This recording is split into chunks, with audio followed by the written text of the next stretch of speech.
अभी राहुल गांधी जी को उनके दादाजी का लाइसेंस मिला है लंदन के अंदर, पता है आपको? देखा ना उसका फिरोज खान जी का? अभी उसका देखा क्या ना? मतलब? अभी नहीं, उसका नहीं, क्या नहीं, मतलब? नहीं नहीं नहीं, इसलिए अभी कह रहा उसका क्या हूं, मतलब? इसलिए कह रहा हूं कि जिनके दादा का नाम फिरोज खान हो वो हिंदुओं को इसी प्रकार से संबोधित ठीक है। करेंगे। दीपक जी जल्दी से जिनके जवाब दादा देंगे, का फिर नाम रंजन जी आपके फिरोज पास खान आती हो, हूँ। वो यही और कहेंगे कि मंदिर में क्योंकि जाके क्योंकि आप लड़कियों को कहते हैं कि छेड़ेंगे राहुल लड़के। गांधी ने क्या कहा, राहुल गांधी ने क्या कहा? राहुल गांधी ने जब सीधे सीधे हिंदुत्व को हिंसा से जोड़ा, ये कहते हुए नहीं नहीं सब हिंदू नहीं होते हैं, लेकिन होते हैं।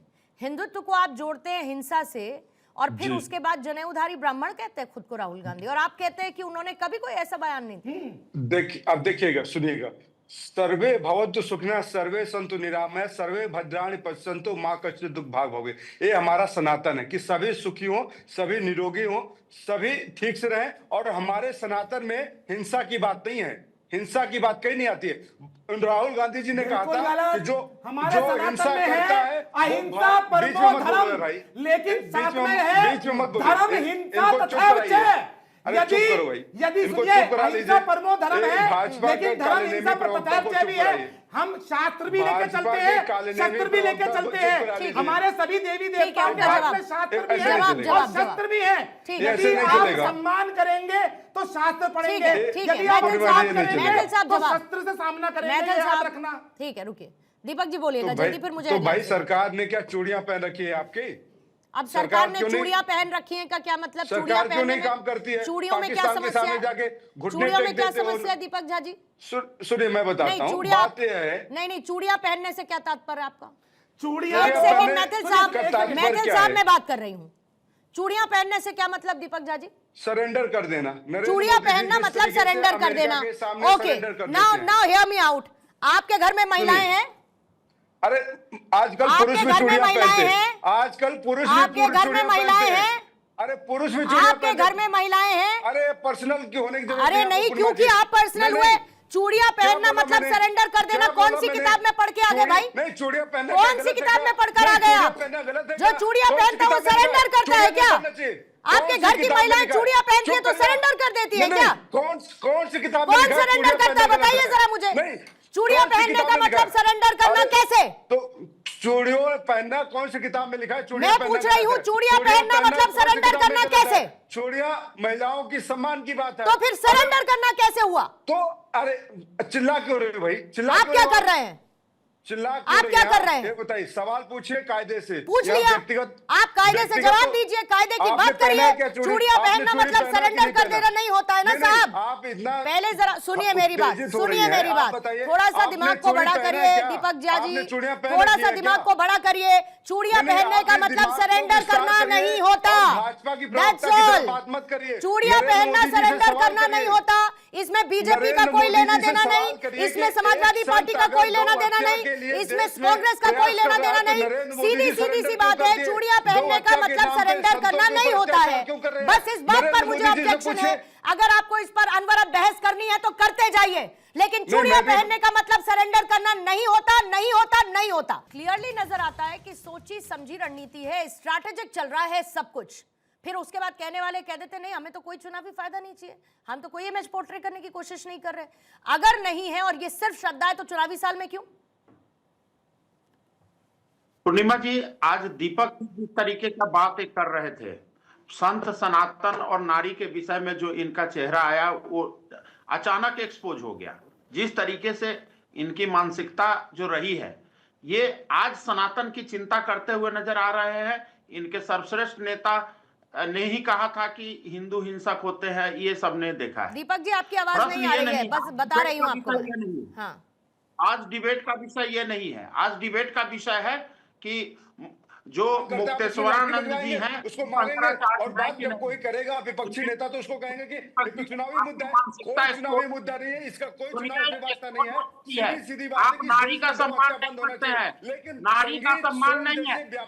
जो भाजपा के नेता है और गौ हत्या और बीफ मांस के सबसे बड़े एक्सपोर्टर है, वो काम करते हैं इसके लिए। दीपक जी सुन लीजिए, इसलिए गलत बयानबाजी नहीं करेंगे, चाहे कोई भी हो, भाजपा का प्रवक्ता हो चाहे कोई भी हो, यहाँ गलत बयानबाजी नहीं। चूड़ियां पहनना एक श्रृंगार होता है, महिलाओं का श्रृंगार है, तो क्या सरकार अभी श्रृंगार थोड़ी करके देर बैठी पहले चूड़ियां पहन के? या तो अगर मैंने चूड़ियां- नहीं हाँ, नहीं या आप लोग तो पहन अरे के आओगे दीपक जी नहीं? सुनिए फिर ना, बोलूंगा कि क्या जस्टिफाई नरेंद्र करना मोदी बंद जी की करिए, सरकार ने क्योंकि चोरी मैंने पहन आपसे की है? सीधा क्या सवाल योगी पूछा था आदित्यनाथ की चूड़ियां सरकार ने पहनने चोरी का पहन के रखा है? मतलब, कि तो श्रृंगार आपने करके स्वयं बैठे कहा हैं? सरेंडर करके करना, नहीं। किसी ने आपके मुंह में शब्दों को नहीं डाला, आपने स्वयं कहा सरेंडर करना। अब आप उसे नारी का सुनिए, श्रृंगार बता मैंने रहे हैं, कहा, अब आप पूर्णिमा जी बता रहे हैं सुनिए। जब उस पर मैंने ऑब्जेक्शन किया, नहीं, अब आप object बता किया। रहे हैं आपने पहले मैं- कहा मैं सरेंडर बातें करना, बता रहा और हूं, बहस आप इस सुनिए। पर नहीं है, इसीलिए इस पर और समय जाया नहीं करूंगी, नहीं, जब इस इस पर पे और बहस समय नहीं है, जाया तो नहीं आपने करूंगी आरोप दीपक झा जी, इसको बहस का बहस इस मुद्दा पर बनाने नहीं है, की बहस कोशिश का किया। मुद्दा ये पूर्णिमा नहीं जी, है, गलती आपकी लेकिन है। अगर कोई आपने भी इसको मुद्दा ऑब्जेक्शनल क्यों बात बनाया? कही जब जाएगी मैंने तो उस कहा पर कि रोका नरेंद्र जाएगा, मोदी उस जी पर ने टोका चूड़ियां पहन जाएगा। की, इनकी सरकार आप के दीपक नेता जी हैं। रुक जाइए, चूड़ियां रंजन जी पहनने को अपनी बात पूरी चूड़ियां करने पहनने दीजिए। का मतलब होता है कि श्रृंगार रंजन करके जी बैठ गए हैं बोलिएगा। क्या? सत्ता में आके लोगों को काम करना रंजन जी पड़ता का है। ऑडियो आप श्रृंगार रखेंगे, करके दीपक बैठने जी की का जरूरत थोड़ी नहीं देर के होती लिए है। डाउन करेंगे। बोलिए रंजन जी। मुझे देखिए, जिस तरीके से शंकराचार्य पर भी विवाद है, शंकराचार्य में जहां तक मुझे पता है, एक तो डांडी सन्यासी होना चाहिए, दंडी सन्यासी का मतलब जो हाथ में डंडा लिया हो, दूसरा महाज्ञानी होना चाहिए जो वेद पुराण और उपनिषद के ज्ञानी हो, तीसरा उसको तीनों पीठ से मान्यता प्राप्त हो। तो मुझे लगता है 22 सितंबर 2017 को इलाहाबाद हाई कोर्ट ने जो इनके जो ज्योति मठ है, ज्योति मठ के उस समय के तत्कालीन जो पीठाधीश्वर थे, जो स्वरूपानंद जी और वासुकानंद जी, दोनों को के शंकराचार्य के दावा पर उन्होंने खारिज कर दिया था माननीय न्यायालय ने। मुझे लगता है कि उसी पृष्ठभूमि से अब मुक्तेश्वरानंद जी अब उठ के आए हैं, तो मुझे नहीं लगता कि कानून इनके पक्ष में है कि भाई वो शंकराचार्य है।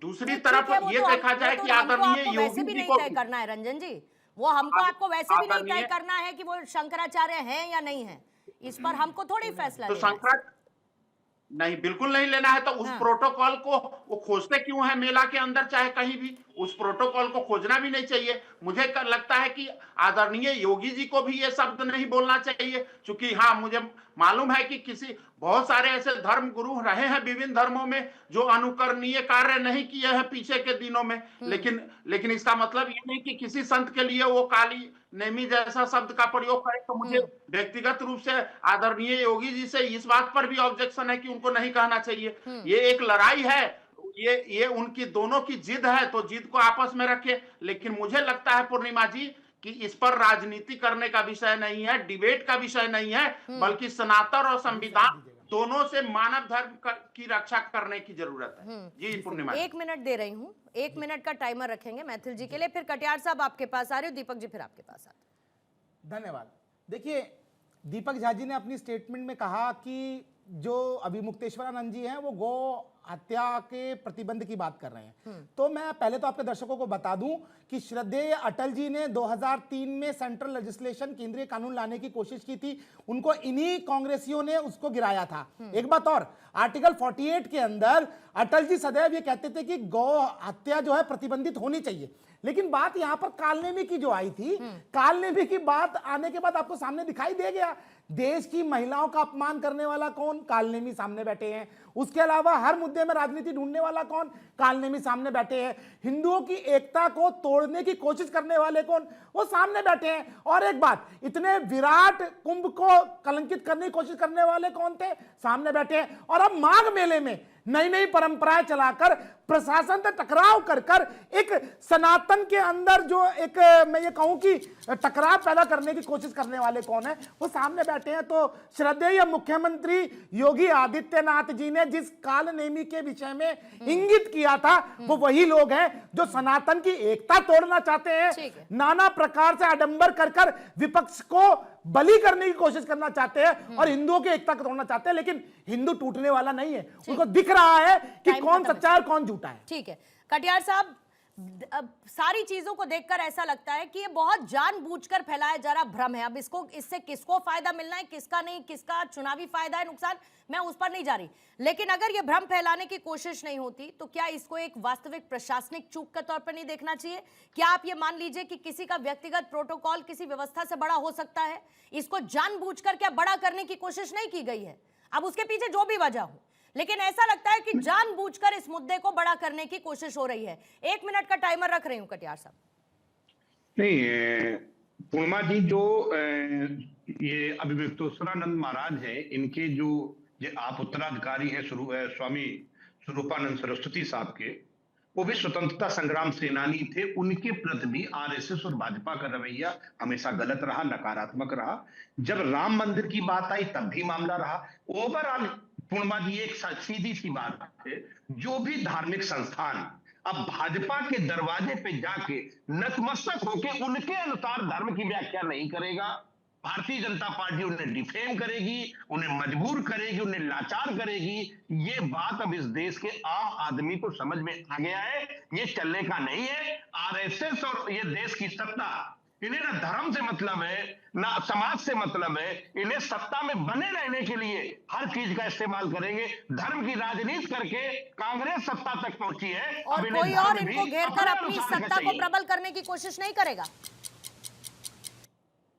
नहीं, दोबारा सवाल करें प्लीज। मैंने कहा कि कोई और इनके खिलाफ बात करके अपनी सत्ता को प्रबल करने की कोशिश नहीं करेगा।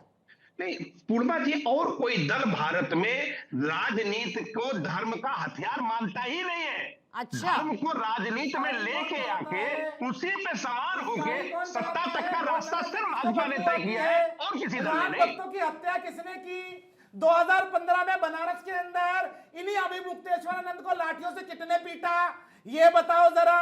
और साथ ही साथ ये तो बता दो मुझको कि वो कौन लोग थे जो ये कह रहे थे दोबारा सत्ता में आएंगे तो हम फिर गोलियां चलवाएंगे। अच्छा नहीं लगता है किसी दूसरे दल पे, किसी दूसरे संगठन पे सवाल करके आप अपनी परछाई को साफ करने का। यहाँ पर यदि मैंने बता दिया कि राम भक्तों के हत्यारे बैठन हो, साहब आप साधुओं को लाठियों से पीटते हो, आपको गौशाला से बदबू आती है, आपको इफ्तारी कराने का एक बहुत चाव है, आपने कभी नवरात्रि की पूजा नहीं करी, कभी दीपावली की पूजा नहीं करी, कभी होली की शुभकामनाएं। जवाब तो देने दीजिए। उसके बाद भी आप यहाँ बैठ के ज्ञान बांट रहे हैं। ठीक है, अखिलेश जी बोलिएगा, जल्दी बोलिएगा, फिर उसके बाद दीपक जी के पास जाना है, मुझे खत्म करूंगी फिर चर्चा। मुझे कुछ नहीं बोलना, कुछ है ही नहीं आपके पास, कुछ नहीं है। नहीं, इन्होंने तो इसी बात का मैथिल साहब ने जिक्र किया ना अखिलेश जी, कि कैसे समाजवादी पार्टी बोलिए ना, यहाँ पर विरोधी वो नजर आई। हत्या प्रतिबंधित होनी चाहिए। बोलिए, चलिए बोलिए, आपके संभल के सांसद मानेंगे? बताइए, मुरादाबाद के सांसद मानेगा? ये बताइए आप मुझे। भारत के टुकड़े होंगे, इंशाल्लाह चिल्लाने वालों का समर्थन आप करते हो। आप संभल की हिंसा में पुलिस वालों पे गोली चलाने वालों के साथ खड़े होते हो। आप मुजफ्फरनगर के दंगे में हिंदुओं को कटवाने वाले को महिमा मंडित करते हो।